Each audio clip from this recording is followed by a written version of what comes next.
Subscribe to our YouTube channel and press the bell icon to get the latest updates.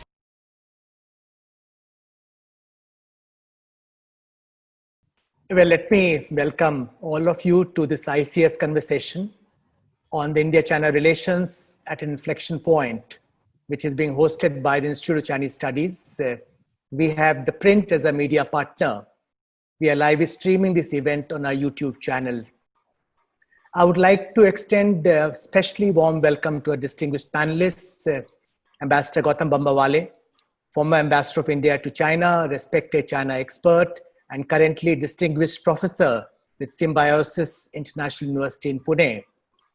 Professor Rajesh Rajagopalan, Professor of International Politics at Jawaharlal Nehru University in New Delhi, a well-known scholar who has written extensively on India-China relations, and Tom Miller, senior analyst with Hong Kong-based Gavekal Research. Tom has spent 14 years in China and authored 2 highly acclaimed books on urbanization in China and China's Asian Dream. He closely follows China-India and India-China relations. This formidable panel will discuss the present crisis in India-China relations and the likely future trajectory of this critical relationship. Our panelists will explore whether India-China relations are at a turning point or watershed moment after the border clash of 15 June, resulting in the death of 20 Indian army personnel and casualties on the Chinese side as well. Gautam, Rajesh, and Tom will also help us understand whether some normalcy can be restored to bilateral relations if there is an early resolution of multiple standoff situations along the line of actual control in India-China border areas, or whether we have entered a new, qualitatively different and more troubled phase in the relationship. They will examine India-China relations in the larger geopolitical context of escalating US-China strategic rivalry, China's aggressive behavior on range of issues, and the increased international backlash to Chinese actions in the COVID era. We are looking forward to getting the insights of our distinguished panelists on these important issues. Before I commence this dialogue, let me explain briefly some ground rules. For the first 35 minutes or so, I'll have a conversation with our 3 panelists then we'll mute all other participants. Thereafter, we'll have the question and answer session involving other participants. You may indicate your interest in asking questions to the panelists by using the raise hand option available at the bottom of the list of participants. Questions can also be sent to me through the chat option. Please do identify the panelist you're addressing your question to. I will call on participants to ask their questions during the Q&A session. The concerned participants will unmute himself or herself. Other participants are requested to keep themselves muted to avoid any ambient or background noise. Let me now begin with Ambassador Gautam Bambawale. Gautam is an old colleague of mine. Gautam, like me, devoted nearly 15 years of his diplomatic career dealing with China in different capacities, including as Joint Secretary East Asia at the Ministry of External Affairs in New Delhi, as ambassador in Beijing. Gautam, let me begin with a question about recent developments, what has happened over the last couple of days in India-China relations. As you know, following talks between the special representatives of India and China on the boundary question, last Sunday, we have some encouraging news about disengagement of troops of the 2 countries in Galwan River Valley and Hot Spring in the western sector. Do you think the situation is on the mend? Are we moving towards the resolution of the present standoff situations, or will it take much longer to see that there is a real improvement in the situation along the border areas? What's your take, Gautam? Yeah, thank you very much for that question, Ashok. And let me say it's a great pleasure to be with all our colleagues in the Institute of Chinese Studies and others on this webinar. To quickly come to your question, I believe that what has happened this summer on the India-China border is something which is qualitatively different. I believe it's going to take time to resolve even from here on. I believe that as you have posed in your material, that India-China relations are indeed at an inflection point. Let me just expand a wee bit on that, Ashok, and take just 2 or 2.5 minutes to explain my viewpoint. One is, if we start with the question of what are the Chinese saying or messaging or signaling to India with what they have done on the border. And I think the answer to that question is twofold. On the ground itself, and on the tactical side, they're showing that they want to have their actual control right up till what they consider their line of actual control or their boundary with India, which means that they want to do it unilaterally, not bilaterally as it should be between two sovereign countries. So this is one. And on the strategic side, I think they're signaling to India that, look, you must understand that our comprehensive national power is many times yours. You must understand the pecking order in Asia, if not the world, and you please take your place in that pecking order. And you must understand all this. India has reacted on the ground by, especially militarily, by saying, we will not take this lying down. We do not accept Chinese hegemony and bullying, and we will stand up to you. Now, if we have to continue sending this message, and we need to, because if we let things go back to normal and have business as usual, we will be sending absolutely the opposite signal to what we have sent militarily on the ground. And therefore, I have argued, and I am arguing here again, that India will have to take many more policy measures which will impact the India-China relationship negatively to show our displeasure with China. And let me stop there at this point and hand it back to you, Ashok. Gautam, thanks for your answer. So you are arguing that the India-China relations are indeed at an inflection point, and we are entering qualitatively different phase in our relationship. Now, for last 3 decades now, India has broadly pursued the policy of constructive engagement with China.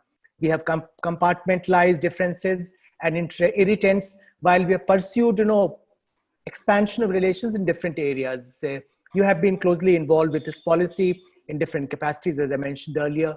Do you think this policy is running out of steam now and a course correction or even reset is required? If that's the case, what are the options available to India? You alluded to those options. Can you elaborate on options we have with us today? Sure. In answer to all your questions, Ashok, let me say that policy of engagement has already run out of steam. It ran out of steam in early May 2020.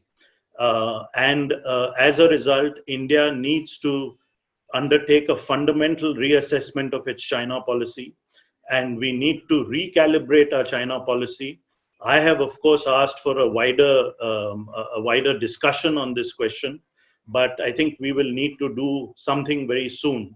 The banning of 59 Chinese apps was a first step, but I have been arguing for a second economic step, which would be of banning Chinese companies from participating in 5G trials and rollout in India, just like the UK did a few days ago. So this is one of the suggestions I am making, but we will have to take a look at the entire gamut of relations and see where we can reduce our relationship. Let me also say very clearly, because many people say that this will be painful to India. Of course, it will be painful to India. There's no doubt about that. But if you don't send a very firm message and send a wishy-washy message that it can be business as usual, you'll be negating everything that we have signaled on the ground militarily in Eastern Ladakh and in other parts of the LAC.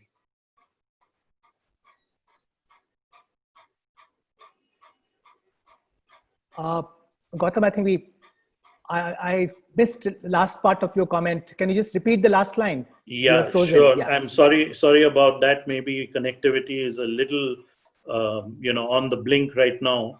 But what I was saying was that many people felt that when we recalibrate our China policy, it might hurt India too, and it would be painful for India too. And there is no doubt about that. It will be painful for India, but we will just have to take that amount of pain. That's the basic point I was trying to make, Ashok. Are you suggesting that we are moving towards some degree of economic decoupling with China? If not decoupling, at least, a very deliberate and calibrated policy of reducing economic dependence on China and also pushing back on China's influence in India. You referred to, prohibition of 59 apps. It suggested some additional steps like, taking Huawei out of field trial for 5G telephony in India. How do you see this policy panning out? Are we at the beginning of a new long-term trend in India-China economic engagement? I think, yes, I agree with the words you have used of some kind of decoupling. It's not a complete decoupling, but we will choose where we want to decouple.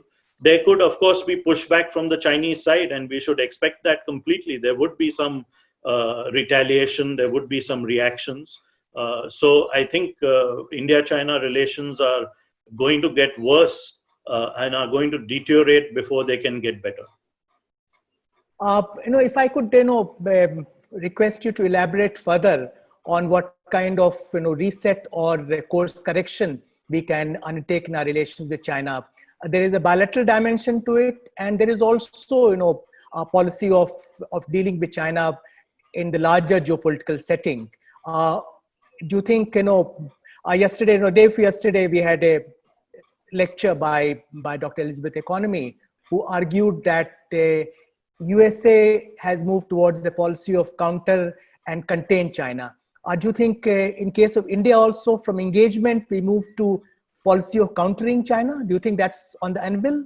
Well, I definitely see, and because you're trying to highlight the international angle to this whole situation, I definitely see a strengthening of India's relationships and partnerships with the democracies of the world.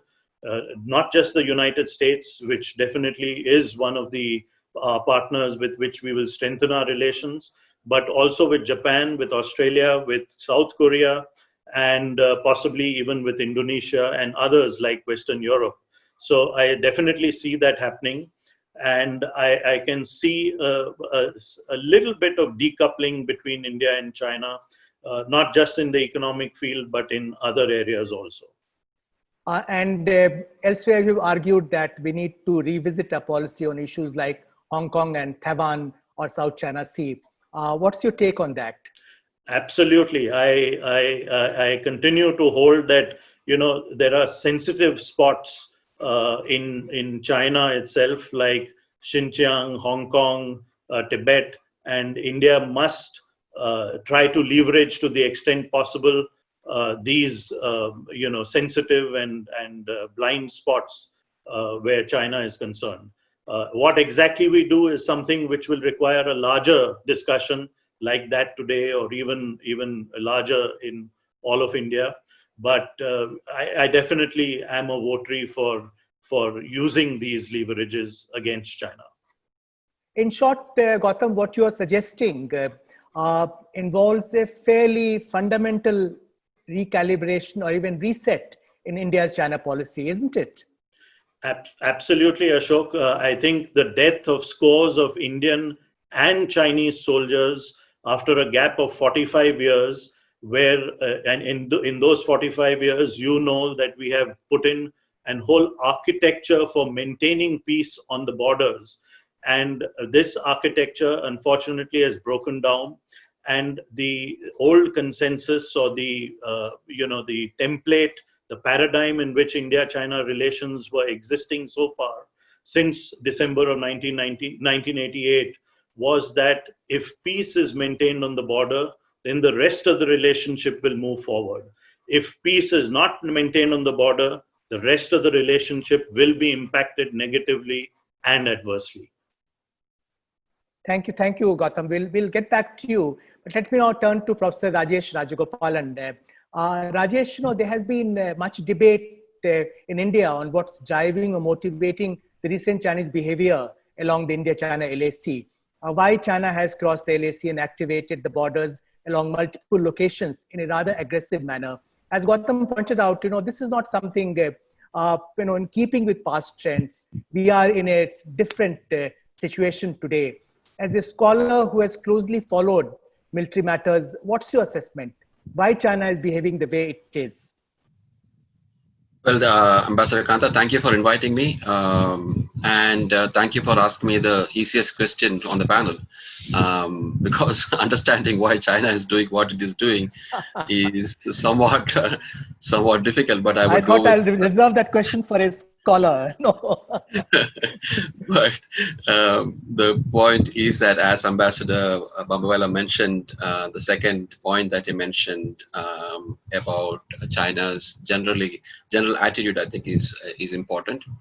China sees itself as the dominant player, and it sort of sees it has a pecking order. But I think if we could take a step back also, I think China's policy towards India has generally been containment, and going back decades.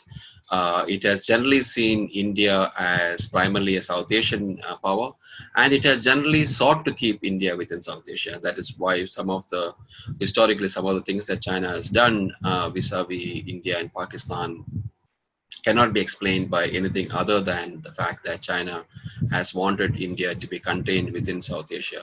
Now, at this particular moment, in the last couple of years, after Doklam, after the Quad, the beginnings of the Quad, and of course, in the context of the pandemic, I think China's paranoia has made it sort of lash out even more, and therefore it is even more intent on ensuring that India sort of stays within South Asia. I think that sort of it is at one level, one could argue that it is an extreme form of realism, hyper-realism, but I think China also calculates that given the huge power differential between it and most of the powers in Indo-Pacific, including India, that it can get away with it, and that it can ensure that these countries do not respond in a manner that China cannot manage.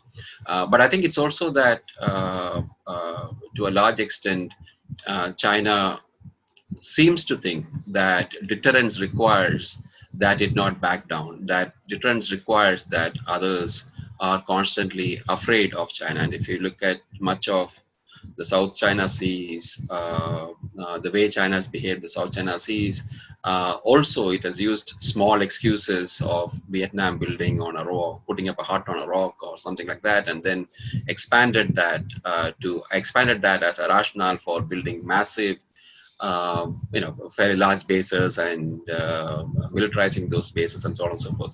So it is, I think it is, on the one hand, it is that their traditional policy towards India, which is of containment of India, and the other part is in terms of their attitude of partly the deterrence element, but also a reflection of the fact that they feel that given the power differential, that they can actually ensure that there is no backlash, or whatever backlash there is, that they will be able to contain that backlash. I think so. It's a mix of these motivations.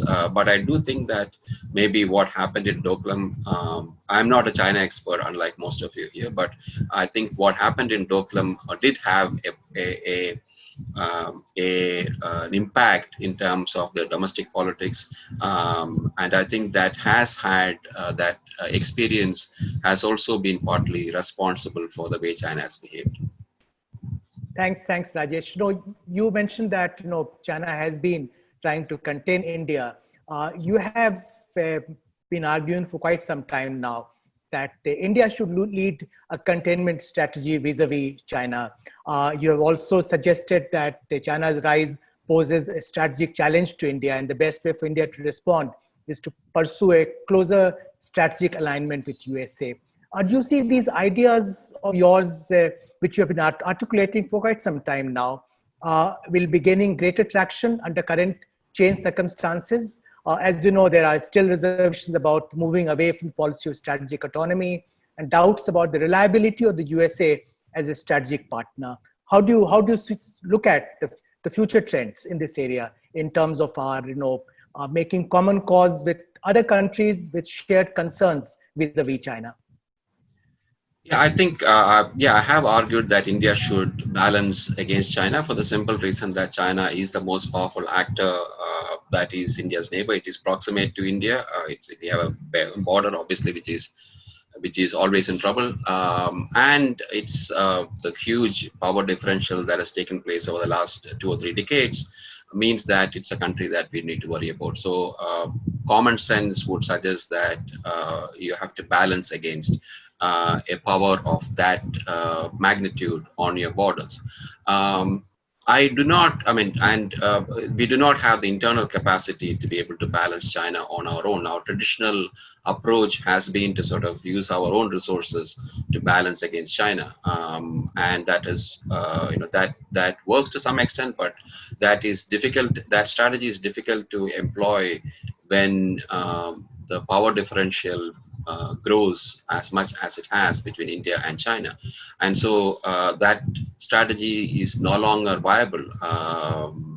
An internal balancing strategy is no longer viable, which basically means that the only options that we have are either, appeasing or making our peace with China, accepting China's dominance and hegemony within Asia, or else balancing China with the help of others. Now, while suggesting that we need to do the latter, that is balancing China, I'm also aware of the difficulties of doing that. I don't think this is easy. I think it is extremely difficult to, considering the fact that most of the other Indo-Pacific powers, I'm leaving US out for the minute, but all of the other powers, whether it is Japan or Australia or the smaller Southeast Asian countries or Indonesia, India, all of these countries are far weaker than China, and even combined, we would all not have sufficient capacity to balance against China. So that means that basically any country within this region that takes the initiative will automatically find itself on the crosshairs of China. And so even though India has to move in that direction, nevertheless, that is very difficult to do without the United States being the anchor to that sort of a balancing effort. And that's why I have suggested that India needs the United States. India, as well as other Indo-Pacific powers, but many of them are already aligned with the United States. India is not. And so without the United States being part of that alignment, it is impossible to create that balance. I mean, we are not, none of us, the burden sharing problems, the variety of problems that we will have in terms of coming together, in terms of combining our strength, are so great that without the United States being the guarantor of some of this kind of a partnership, maybe part of the traditional, a form of the traditional American hub and spoke system, or maybe something larger, something that comes out of the Quad. But without the United States, I don't think this effort will succeed.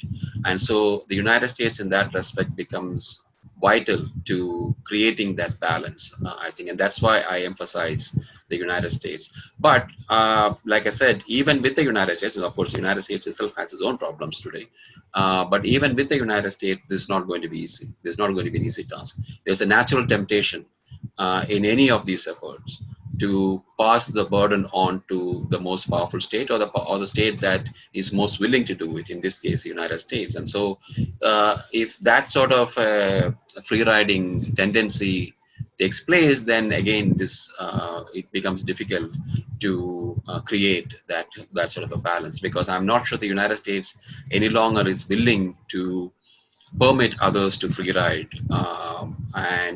so that does make it difficult to, even with the United States, to create that kind of a balance.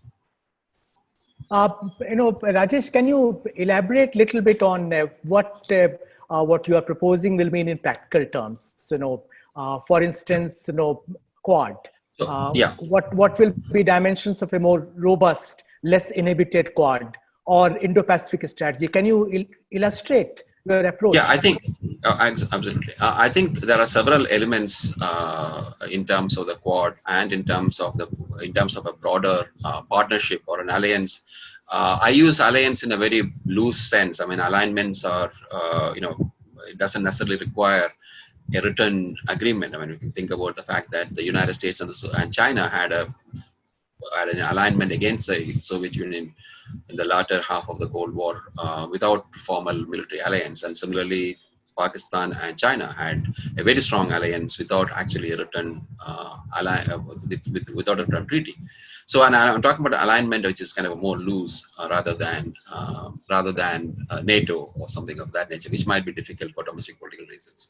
But in terms of the specifics of that, I think part of that is enhancing the capabilities of the countries in the region. So India's capability, or Vietnam's, or Philippines, or Japan, all of these countries can enhance their capabilities by helping each other through intelligence, through even direct military assistance from the United States or from India or from Japan to members of that group. And so that is one set of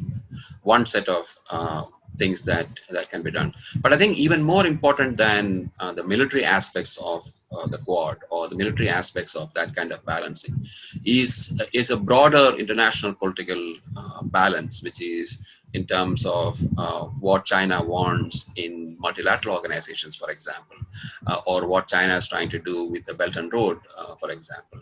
So those are areas in which all of these countries can cooperate in ensuring that they all speak with one voice, that they all coordinate their actions, whether it is in, not just in WHO, but in other aspects of the United Nations, in terms of if China targets one of these countries for punitive trade sanctions, then others can join together with that particular country. So there are a whole host of things not going beyond the military efforts that these countries can do and really have to do, because definitely on the trade front, we see China singling out countries, and essentially when it singles out a South Korea or an Australia or even a Sweden or somebody like that, there is no pushback from others, and so that country is left to fend for itself. And of course, the balance of vulnerabilities is far greater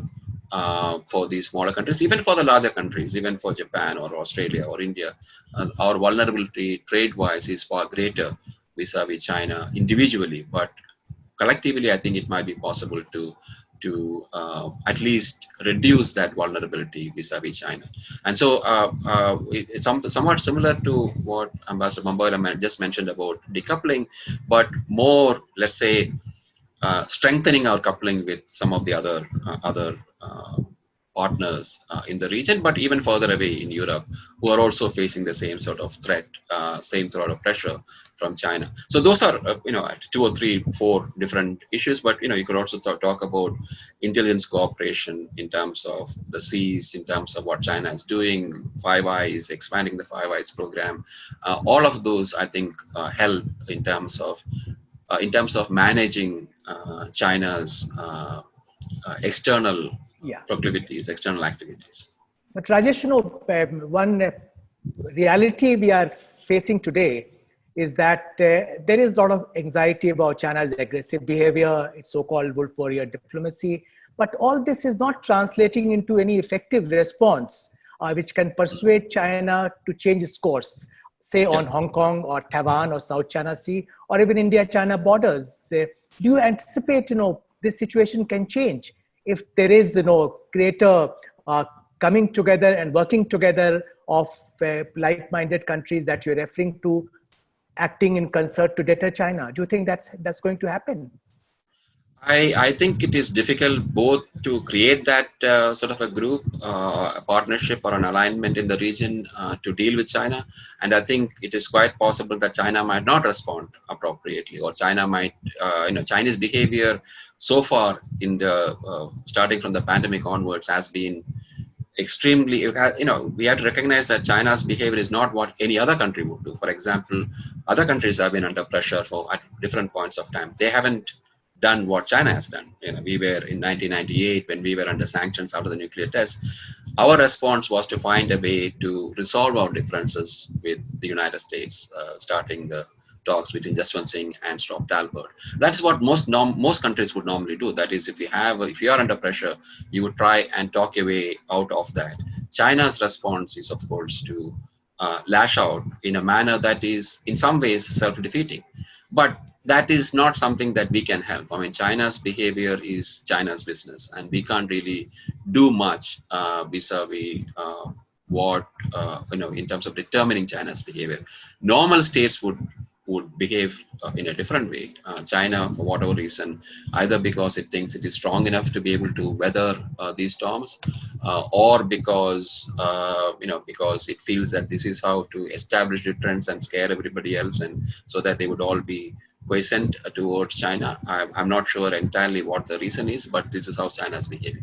So what others can do is not so much, I mean, trying to moderate China's behavior is one aspect, but also I think an equally important, or probably more important response should be to ensure that we are not harmed by these kinds of behavior. I think that is the first priority, and moving on to try and influence China's behavior can be a subsequent priority. But I think the first priority has to be to ensure that China's enormous power does not impinge negatively on us. I mean, once we do that, after that, we can sort of decide how to help China's behavior. I mean, I think that's a difficult task, but I think the primary task is something else. Thanks, Rajesh. We'll come back to you later. Let me now move to Tom Miller. Tom has been watching, analyzing, reporting on developments in China and India for many years. He has lived in China for 14 years. Tom, when you were listening to comments made by Ambassador Gautam Bambawale and Professor Rajesh Rajagopalan, were you surprised? Do you see that something fundamental in changing in India's approach towards China? Are we really on the cusp of a turning point or watershed moment in India-China relations?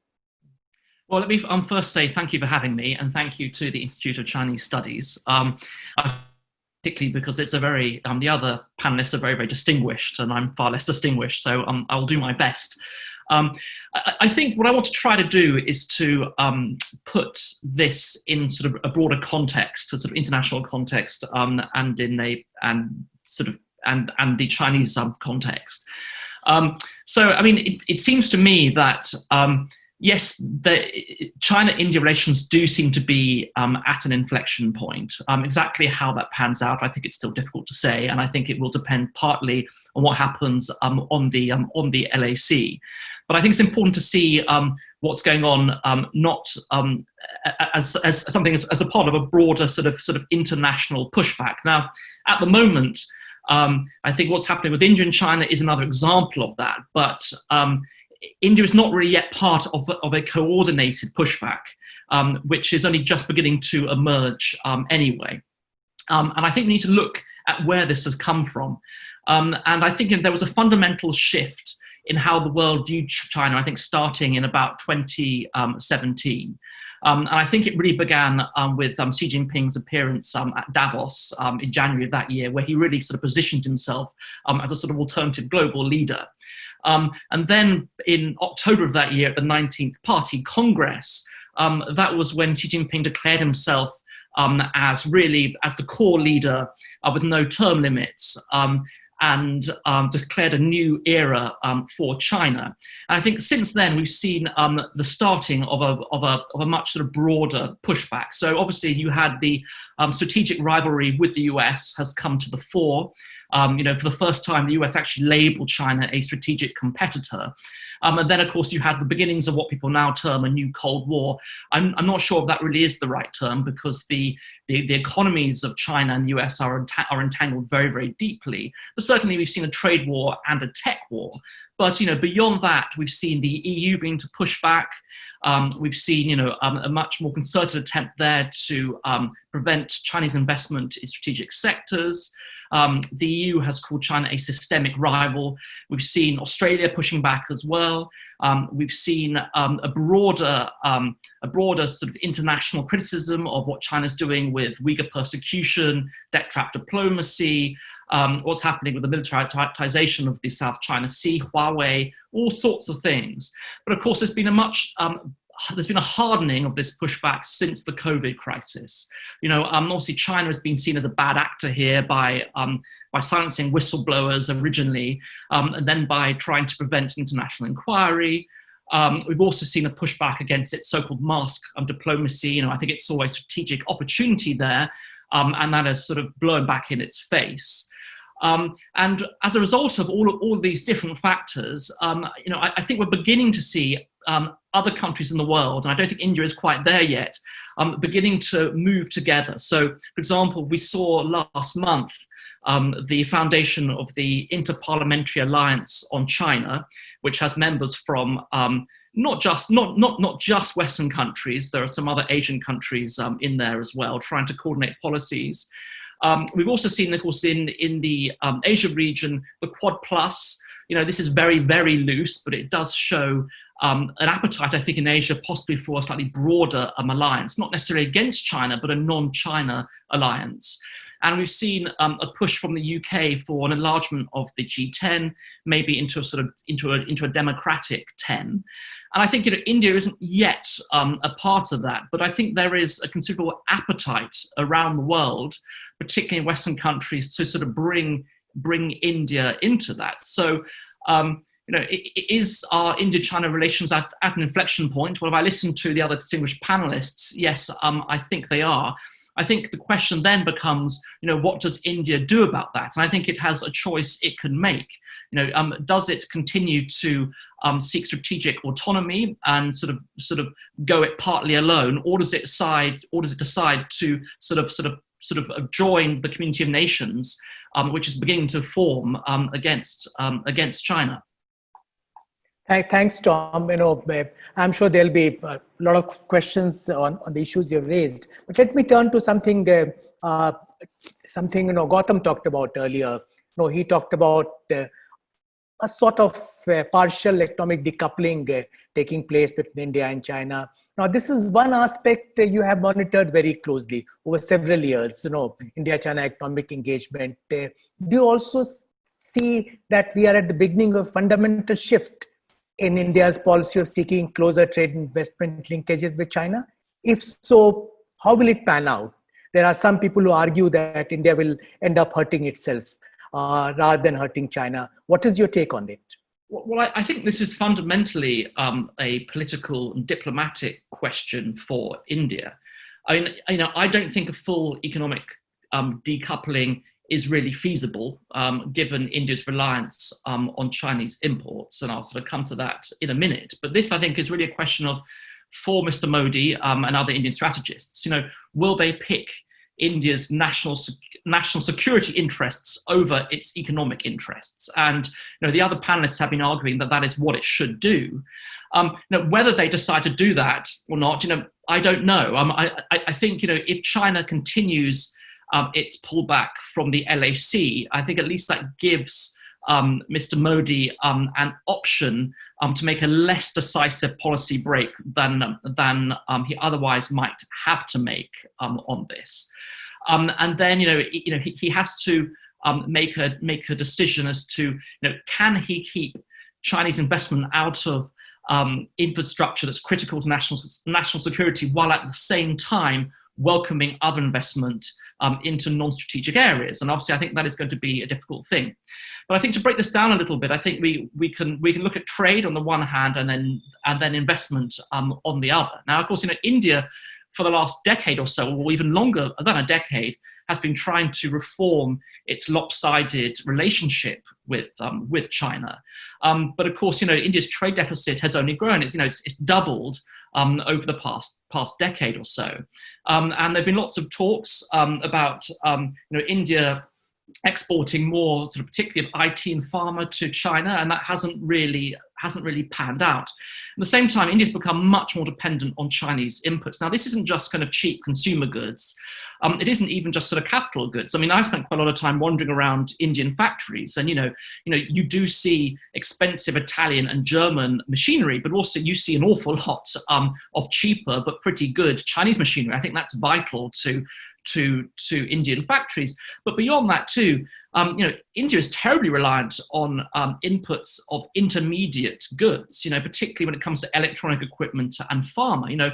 The bulk of the active ingredients in pharma come from Chinese inputs. When it comes to telecoms equipment and semiconductor devices, they tend to come from China.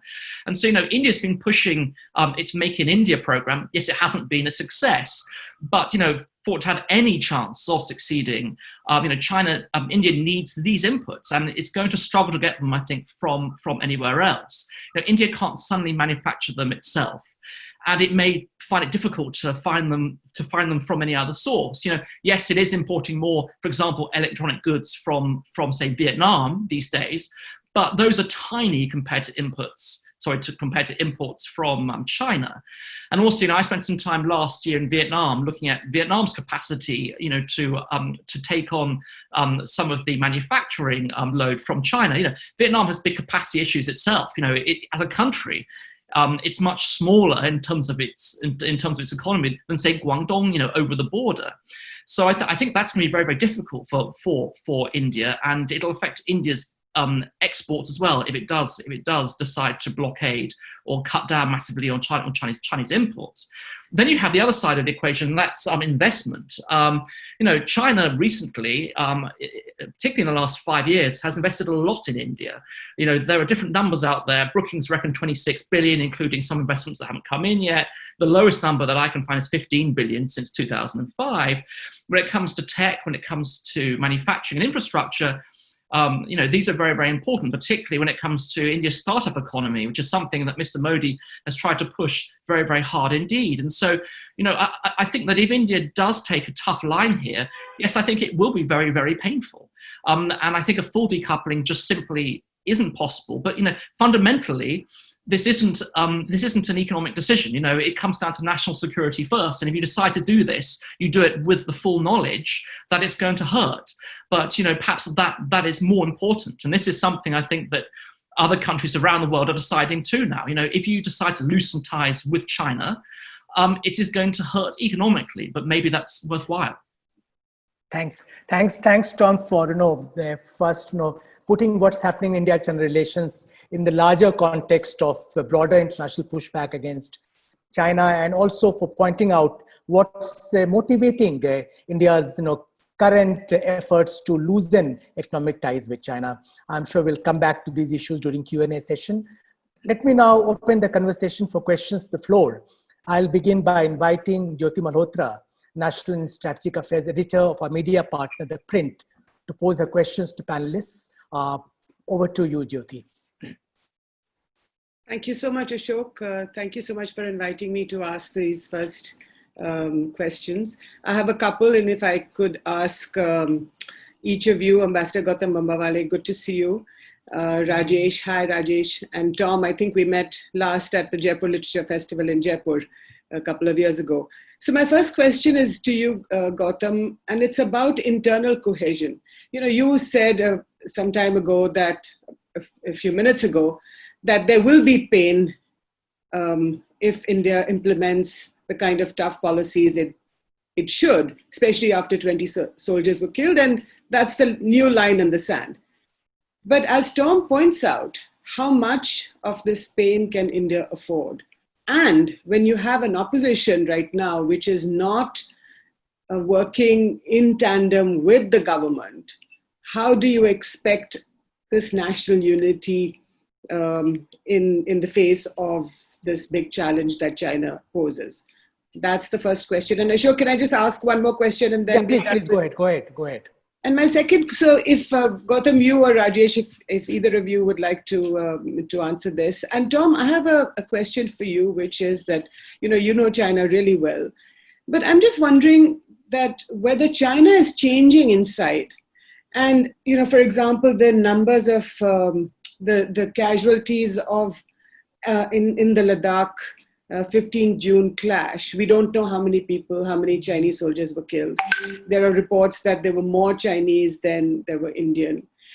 But the question is, are people inside China also asking these questions? Younger people, especially as they integrate with the world, they speak English. And all of you China hands know that there is a lot of change taking place.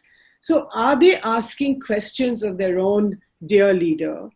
And what kind of change do you see? So Gautam, will you start? Yeah, sure. I'll thank you very much for those questions, Jyoti. I'll try to focus on the first one.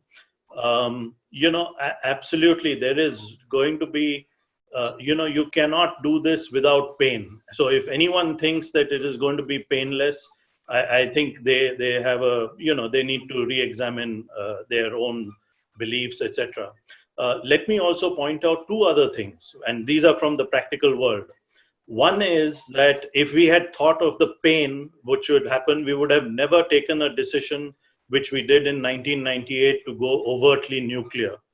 Because at that time, if you recollect, a lot of people were talking about sanctions which would be placed on India, the kind of economic havoc that would cause, and the amount of pain that would be, would the Indian people would have to bear.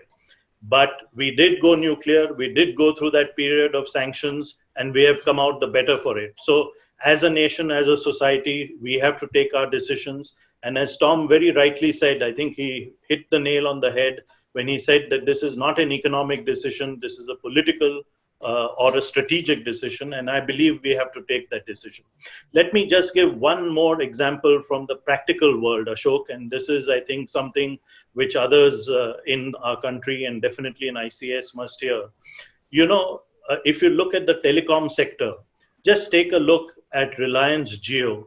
They don't have a single input in their telecom frameworks from China.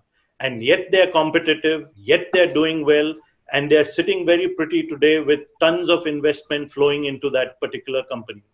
I am not a votary for a particular businessman, but definitely here is an example from the practical world where you can do without Chinese inputs and without Chinese parts and so on and so forth. So I rest my case there and I'll stop there, Ashok. Who will take the second question? I'm happy to take. Tom, please, yes. Go ahead. Well, I suppose the first thing I should say that is, although yes, I did live in China for a long time and I've spent a lot of time there. My wife is Chinese and I'm still very much in contact. Unfortunately, for obvious reasons, I haven't been there for quite a long time. So I haven't been there since all was kicked off. But is China changing inside?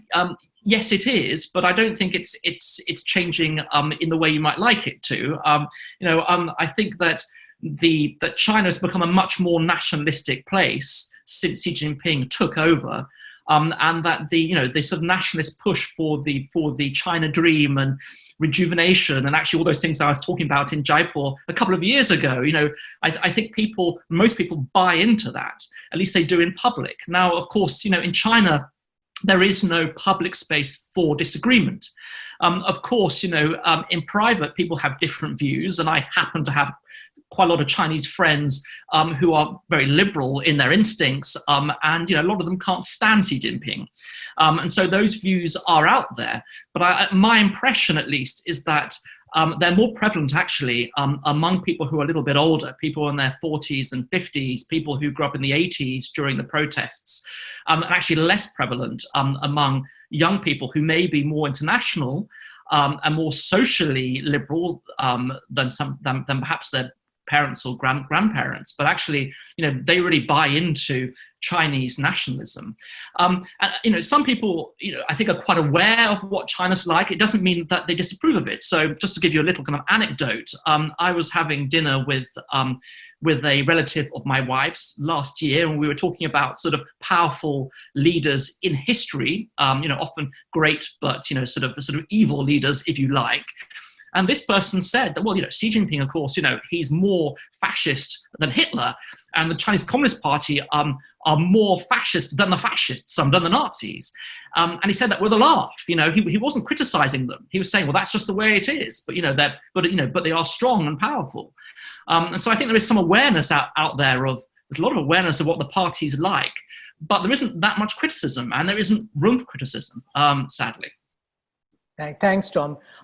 Let me take some questions from the chat box. Just the internal cohesion question, if that's... sorry. The internal cohesion. Who will take that question?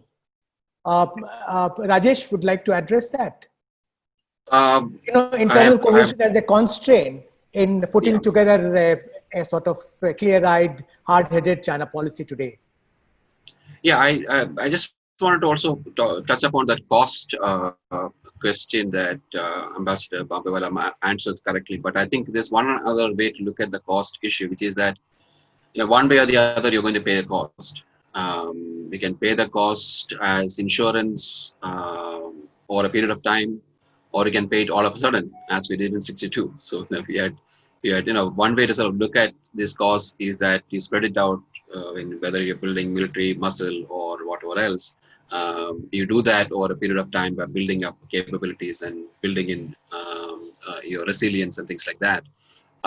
So that, if you don't do that, you are eventually going to pay a price. And so it is, when you're looking at cost, you look at the cost, not only in terms of what you pay now, but also what you will pay eventually if you don't do what you need to do now. I think I think that also has to be considered when we look at the cost issue.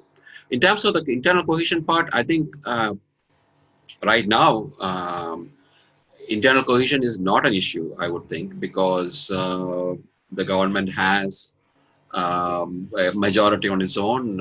It doesn't really need the opposition. It is within the BJP. The Prime Minister is supreme, and so it is in many respects like the Congress and the Indian Parliament in the 1950s, which is a single party dominant and a single person, especially on foreign policy, dominant within that single party. I think so. That cohesion, it would be nice to have that cohesion, but it is frankly quite irrelevant considering the state of the opposition today, or compared to that state of the opposition in the 1950s. So I think the cohesion part is less relevant currently. I mean, it may become a factor later. I don't know, but I think right now, I don't think that is as important a factor. Thank you. Let me now move to some questions and issues which have been raised in the chat box. We have with us Commodore R.S. Vasan, Director of Chennai Center for China Studies. Commodore Vasan has several questions. I will request you to pose one question because of constraint of time, and please name the speaker you would like to address your question to. Commodore Vasan, you can unmute yourself.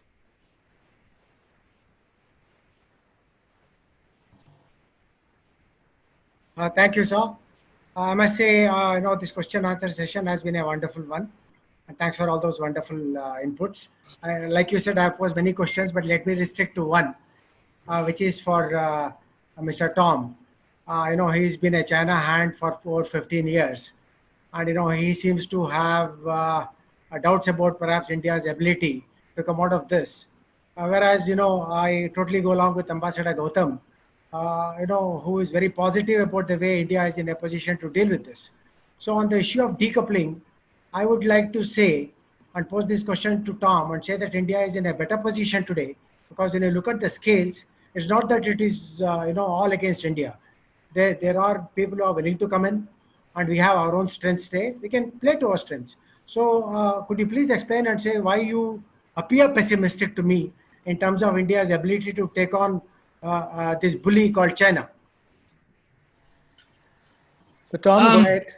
Yeah, sure. I wouldn't say I'm pessimistic. I mean, what I was trying to point out is that, if India does make a national security decision to decouple or, at least loosen its economic ties with China, that is going to be painful. And, this is happening, of course, at a time when India's economy is in serious trouble. India's economy was in trouble even before the pandemic. Slowing at its, was at its GDP was at its slowest rate for a decade or so before then, and now we're seeing the economy essentially, at least in the short term, collapsing. And so frankly, India needs all the investment right now it can get. India's biggest problem, I've always thought, is the lack of jobs. India needs to create 10 to 12 million new jobs every year just to employ new members of the workforce. I know that unemployment has gone down a little bit unemployment has gone down a little bit in the last month since, it hit heights of sort of 24% or whatever the official number was in kind of April, May. but it's a very, very serious problem. And if India wants to employ people, it needs labor-intensive manufacturing, it needs lots of construction, and it needs some of the things actually that China can help to bring through its investment in things like factories. And so, if India decides it doesn't want that investment, that will hurt India. And I think people will have to be clear about that. Can investment come from elsewhere? Yes, to a certain extent, but this will be painful for India's economy. That's all I'm saying. I when it comes to the larger strategic question, I think India very much should join with like-minded countries. It should make a decision to strategically align. I completely agree on that. I think strategic autonomy these days, I think that's time. I think that's gone.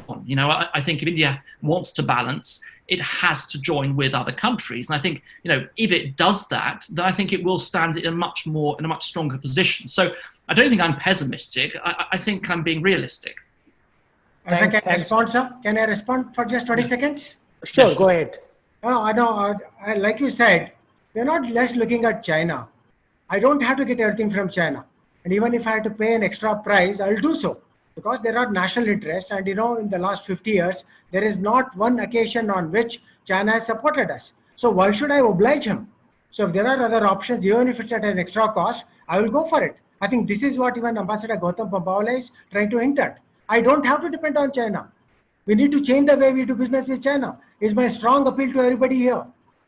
Okay. Thanks. Could I just respond to that? Yeah, please, Tom, go ahead. I completely understand how you feel. I think if I was Indian, I'd probably feel the same way. But all I'm pointing out is that, for example, India's most powerful industry globally is probably pharma. Exporting generic drugs around the world. That's a big deal for India.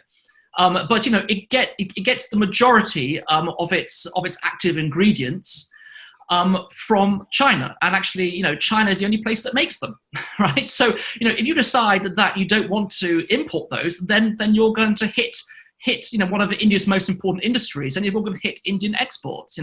That's what I'm saying. It'll make India economically, it'll make India weaker, and it's something that you have to acknowledge.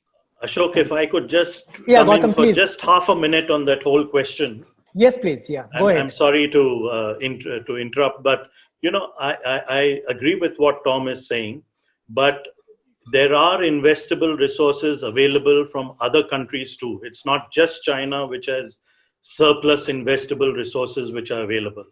What is required is for India to make it easier to do business in our own country. And then those investable resources will flow in from other parts of the world.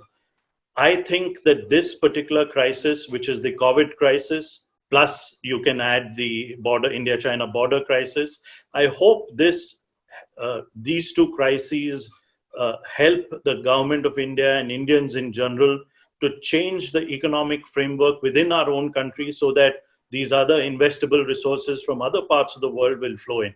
So let me just say that, and I don't disagree with Tom that trying to decouple will involve pain in India. There's no doubt about that, but I think we need to take that pain if we want to send the right strategic message to China. Thanks. Let me take another question from the chat box. Ambassador Bhaskar Balakrishnan. Bhaskar, you also have more than one question. Will you select one question and also address it to a particular panelist? Unmute yourself.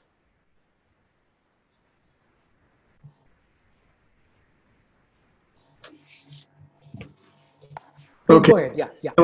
Yeah. Actually, I don't have a question as such. I just had a few comments which I put in the chat box for what it's worth. So by and large, I agree completely with Ambassador Bambawale. I think he said everything I have to say. As far as the pharma industry is concerned, well, China is not a trader on level playing field. So it undercut our API industry and slowly squeezed it out of business. But the API industry in India is able to come back in short order. It's no problem at all. Gujarat is full of entrepreneurs who will fill the gap before you can realize what's happening. Thank you. Thank you. Let me now move to people who have raised their hand. I'll start with Ambassador Rajiv Bhatia. Ambassador Bhatia, will you ask your question? Thank you very much, Chair. Once again, a very stimulating dialogue. I have just one question, because these days, everywhere you go, and the discussion is on China, external balancing is the most favorite formula. So my question is to Professor Rajesh, who already has said that external balancing is not going to be easy. It's a difficult proposition.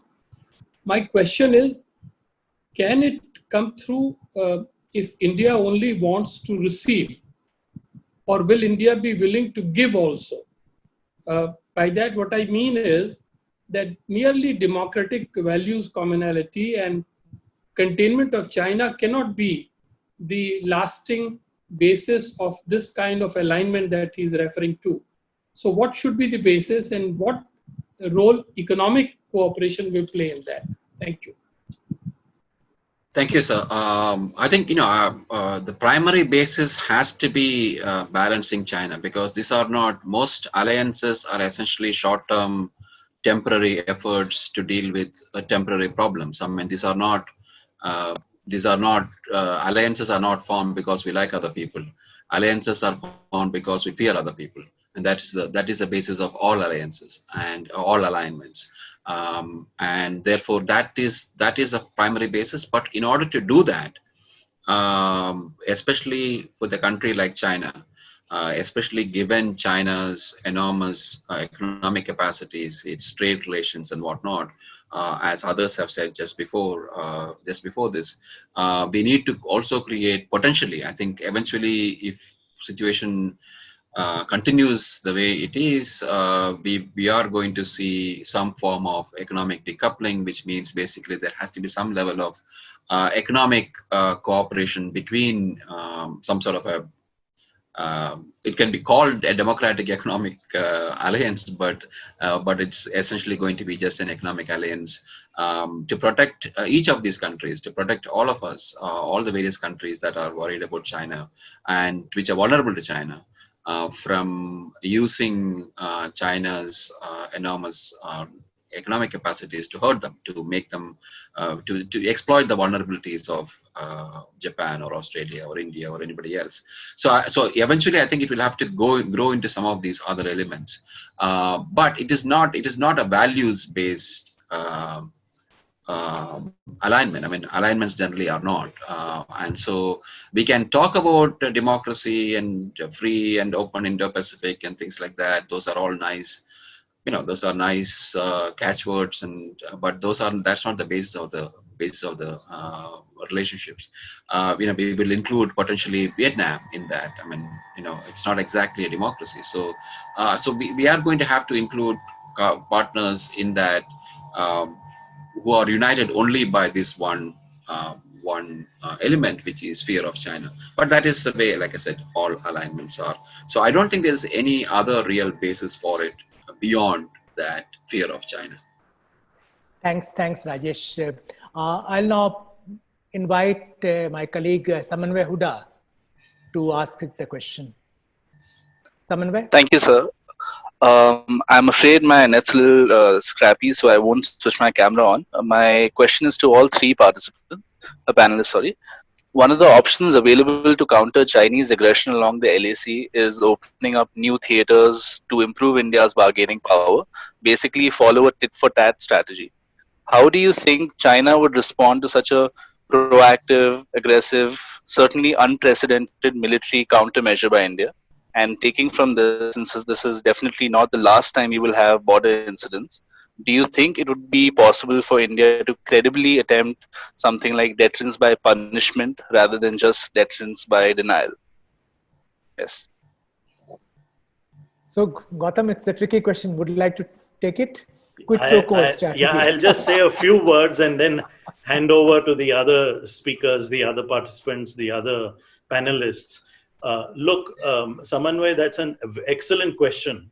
And let me tell you my thinking, not that, I don't no longer work with the government, so I can't vouch for whether the government is thinking on these lines.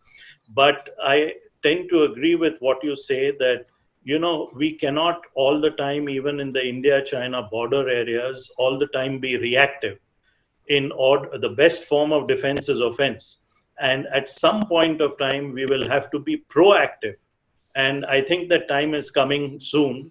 And I do hope that, we will be able to be proactive rather than just reactive all the time. So I'll stop there. I won't go into further details of Samanvay's question. Rajesh, Tom would like to add something? Yeah, I'll take a shot, but I don't really know whether there are areas where we can do something of that nature. But more importantly is the problem that our orientation, both in terms of military orientation, but also in terms of our grand strategic orientation, has been defensive. I mean, that is, it's well known. It's not a surprise. We have said that before, that it is defensively oriented. So that and it is not easy to turn a military around and that is defensively oriented to conduct offensive operations. And even if it is walking into empty territory, that is still requires a change in orientation. I suppose it can be done if we have those kinds of areas, but like I said, it requires a attitudinal change, as Ambassador Bambawale also mentioned. I mean, will that come? I don't know. I mean, that is something that I can't predict.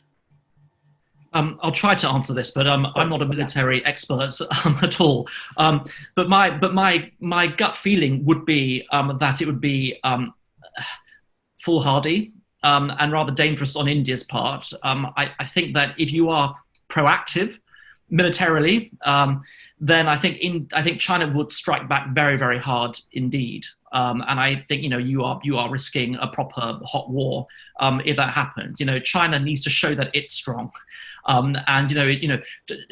What China's been doing for the past, I started, I think, really in 2008, but it's got much stronger under Xi Jinping since 2012. This whole narrative of the China dream and national rejuvenation, it does underpin everything. China wants to be, it doesn't want to be humiliated again. And, India felt humiliated in 1962. China felt humiliated in the 1840s, and that whole narrative of national humiliation is still there. And it's all about China's territory and its core interests. And if it feels that those are being threatened, I don't think it's going to fear, sending troops to their death. And I think you'd be risking war. I think it's very, very dangerous indeed. Thanks. Can I just take sure, another shot at this? Yeah. I do agree with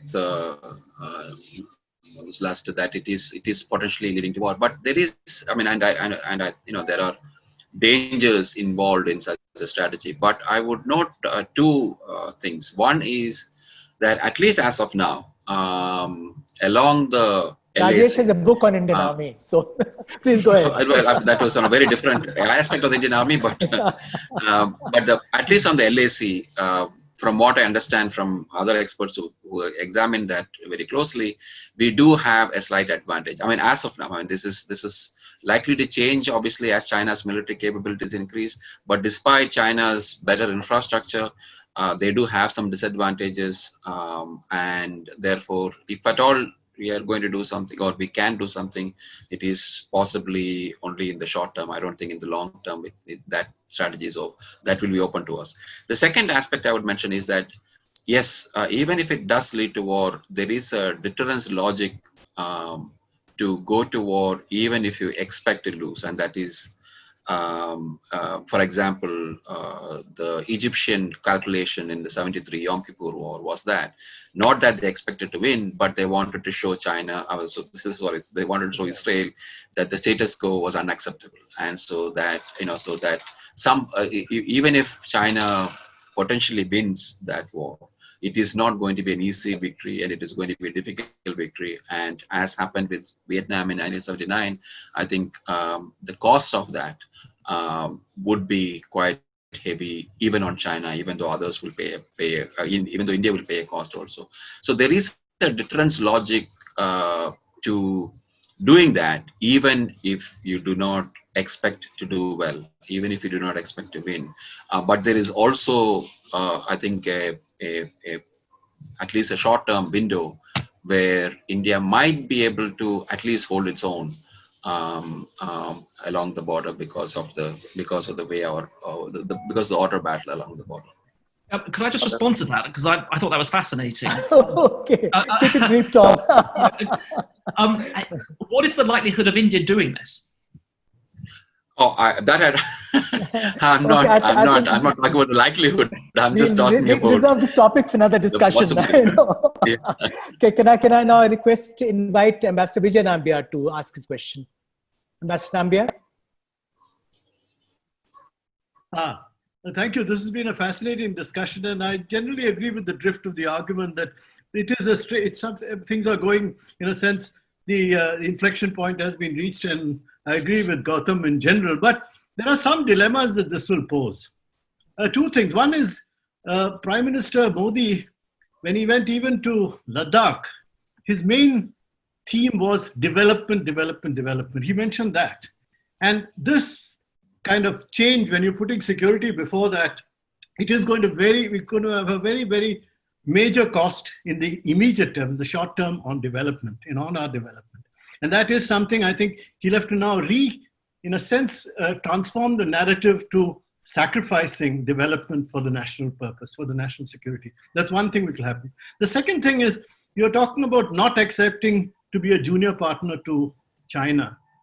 But by moving on the other side, you are actually accepting being junior partner to the United States in many ways, because particularly one implication of that would be some of our assets, some of our traditional friends like Russia, we are going to have to make certain decisions. We may have faced pressures in terms of how we modulate our policies, our dependence to some extent, and the friendship.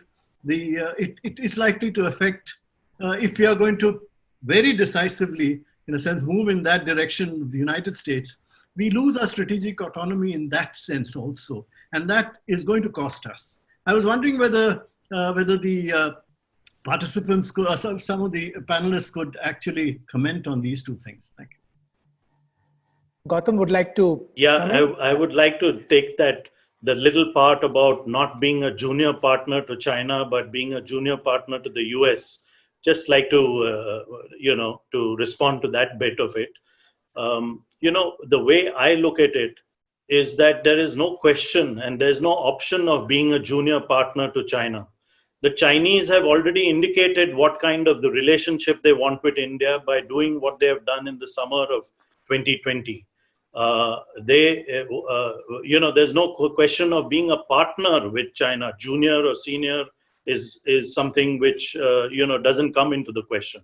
So I think Xi Jinping and China has decided what is the kind of relationship they want with India, and we just have to now respond and react to that and move ahead with that.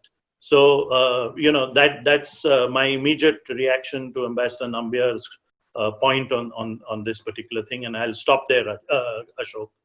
Yeah, Rajesh, on the issue of strategic autonomy, you have talked about this issue, closer strategic alignment with USA. Would like to add something? Sure. I think, the way I look at it is not so much about being a junior partner or any other kind of partner, but basically it is a question of security. I mean, it is, you have to first be secure before you can be anything else. And so right now, the United States is not a threat to India. It is not a threat to other countries. And that's one reason why they are aligning with the United States against China. So China represents a threat, and therefore, as long as China represents a threat, then you have to respond to that threat. As far as strategic autonomy goes, I would suggest that our strategic autonomy is more of a problem if we are weak or if we are insecure. I mean, that is as much of a threat to strategic autonomy if we cannot follow our interests because of a threat from China, as it is in terms of dealing with that threat. And so, if sometimes alignments can actually enhance your strategic autonomy. The idea that alignments always constrain your strategic autonomy, I think, would be questionable in that respect. So that strategic autonomy, we have to look at it in terms of what is really constraining their strategic autonomy. And I think it is a threat from China that is constraining their strategic autonomy, that is sort of limiting our maneuver room. As far as Russia goes, yes, we do have a relationship, obviously, with Russia, but we also have to understand Russia's compulsions, and so Russia feels whoever is responsible for it, whether the West is responsible for it, whether it was NATO expansion, whatever, it doesn't matter to us. I mean, the point is that Russia feels under pressure from the West, and therefore it is moving towards China. And so, and they may be uncomfortable with that. Again, that's irrelevant to us. I mean, what matters to us is not the empathy that we have with Russia for their condition, for whatever else, for the relationship that we had, but much more crudely what they can do for us and what they cannot do for us. And at this stage, they are constrained because of their relationship with China. And so I think we need to understand their compulsions, and we need to act on the basis of our compulsions. And I think it's not about the fact that Russia may not be, it's not that Russia is anti-India, but it is that Russia has needs for China, and Russia needs China more than it needs India. Thanks. And I think we need to recognize that. Thanks, Rajesh. We are running out of time. So what I'll do now, I'll invite the 3-4 other participants to pose their questions very briefly, 1 or 2 sentences each, and then the panelists will make their concluding remarks responding to those questions. I'll start with Dave Lewis. Dave, can you come in? And keep your question very precise. Okay, thank you very much, Ambassador Gautam. Hello, everyone. I can say I'm part of the generation to have benefited from the 1988 consensus that Ambassador Bambawale talked about. And I'm really grateful for the opportunities that our generation has gotten from this policy of engagement for the last 2 decades. I want to bring this back to the economic question. I think Tom addressed the potential costs to India really well, so I won't repeat. So I just want to ask a question maybe to Ambassador Bambawale, is when you talk about decoupling and recalibration, I think I agree with you. But my question is where do we draw the line? And also, what kind of message can we expect from China where we say, okay, now we can shift back to our sort of old consensus, or maybe a new old consensus? And is there any past experience to show that sort of open confrontation, as I think we're seeing in this discussion as well as the larger media, will actually sort of bring about the change in behavior from Beijing that we accept?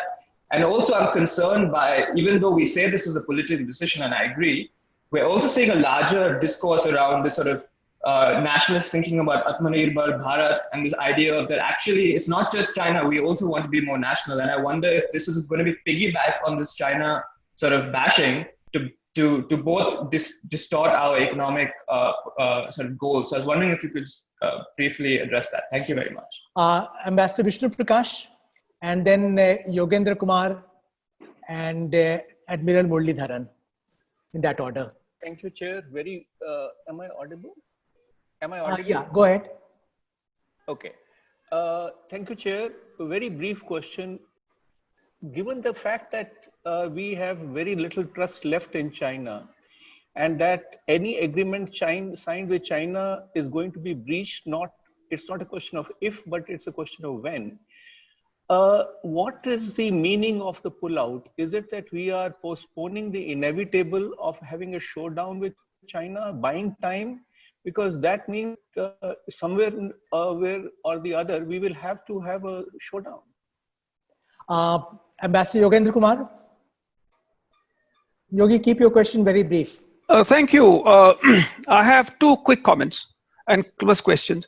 One is limit yourself to question, if you don't mind, because we are running out of time. Just no, then let it be. Then I pass my chance. Let somebody ask the question. Because, yes, okay. Yeah. Okay. Go ahead. Keep it very brief. Yeah. Okay. So I have. We can't hear you. We have lost you. Okay, we'll get back to you. Yeah. Ashok, I just have one related bit about Taiwan, whether it's time to have a FTA with Taiwan. Okay, sure. Admiral Muralidharan? Yogi, are you back? I'm back, yeah. Okay, sure, go ahead. Right, one question about the inflection point. If we phrase the inflection point the sense that whether we see China at an inflection point or the world situation and the world development inflection point, and as compared to what India is, do we get different kind of options when we explore our relationship with the Chinese in the current context? Because then I think when you look at it in that perspective, I think our options would be different. That's one point. The second one is the question of the confidence building measure, the entire mechanism that we have, beginning with strategic communication to site commander level communication. Now, what has been the deficiency in this kind of a mechanism where we could not raise the scale up to the whatever level we had to make sure that the kind of trends emerging in Chinese behavior, they could have been checked either in a preemptive manner or in a proactive manner. And whether when we decide to review the mechanism, do we have some ideas about that? Thank you. Thanks. Admiral Muralidharan? Yeah, thank you, Ambassador. My basic question was, in all this fascinating discussion, we never talked of the sea. Considering that China has got long lines of maritime trade, both coming in and out. And if you recollect some years ago, just before the Quad, when we just talked of exercising with 3 or 4 of the nations that we're talking about today, there were a lot of hue and cry in China and some of their supporters in India, and we had to call off that exercise. So maritime is one area where I think we could put pressure on them, and we have the capability to reach out at far out into the sea, right into the South China Sea. Comments on this? Thanks. We still have at least a dozen questions in the chat box and raised hand. Unfortunately, we run out of time. So my apologies to colleagues for unable to invite them to ask their questions. Now we'll return to the panelists, this time in the reverse order. Tom will speak first, then Rajesh, and then finally Gautam. Tom, please go ahead. And keep your comments to about 2 minutes each. Am I unmuted? Yes, I am now. Yeah, go ahead. I think the comment I would make is that everyone needs to work with China to a certain extent. We don't really have the ability not to work with them. But I think we should do so from a position of strength. And I think that like-minded countries, whether you want to call them democracies or anything else, I think we need to coordinate our approach and work a lot more closely together. And yes, that might include sort of working together on maritime issues, inviting Australia, for example, to join the Malabar exercise, all those sorts of things. But I think India, to a certain extent, has to decide what sort of country it wants to be. For example, there was a statement in the UN Human Rights Commission the other day, when the UK put out a statement condemning what was happening with the national security law in Hong Kong. And I think 27 countries or thereabouts supported it.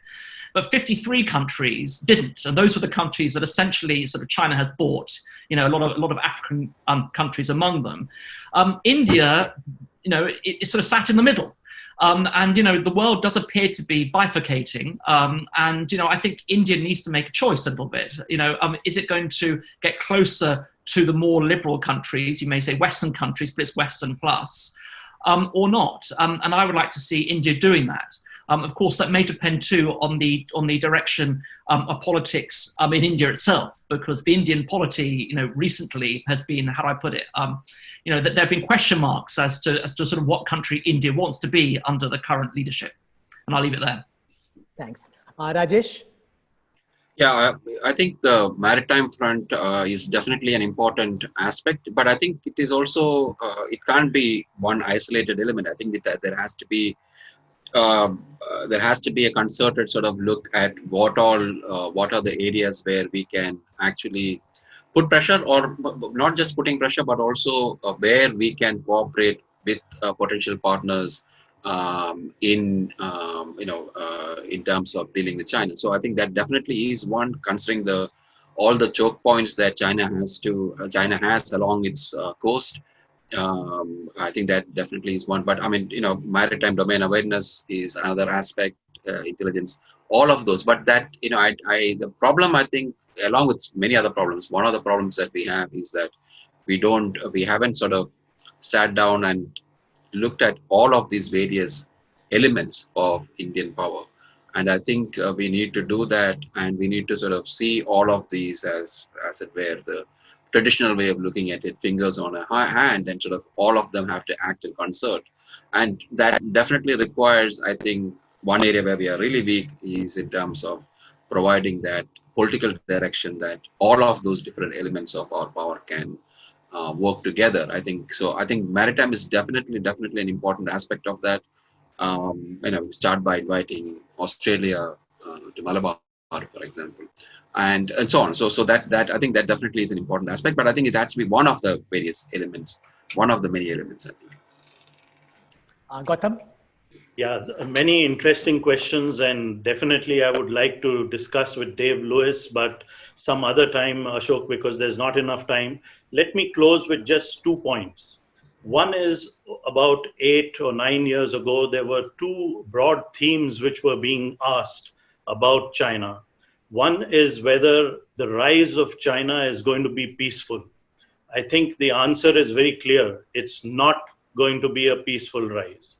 The second question which was being asked and theme which was being debated was whether China is a responsible stakeholder in the international system. I think the answer today is also very clear. China is not a responsible stakeholder, it's an irresponsible stakeholder. Indian policy must go on the basis of these 2 judgments and move forward from here on. What exactly that policy will be, we can discuss and debate. But I think these are 2 important inputs which we need to keep in mind. Thank you. Thank you. Thank you very much, Gautam. I'm afraid we have run out of time. In fact, we are beyond our allotted time. So I would like to conclude, this ICS conversation. Let me, thank 3 panelists. I think all 3 of them were brilliant. They were candid in their remarks. They were perceptive. And they raised a whole lot of very important issues, both in the initial remarks as well as in response to questions from participants. Thank you very much, Gautam, Rajesh, Tom. And I would also like to thank all the participants for their participation, for kind of questions they raised. I believe we had very rich discussions this afternoon. So let me conclude this ICS conversation by thanking all of you. And we hope to continue this conversation on another occasion. Thank you.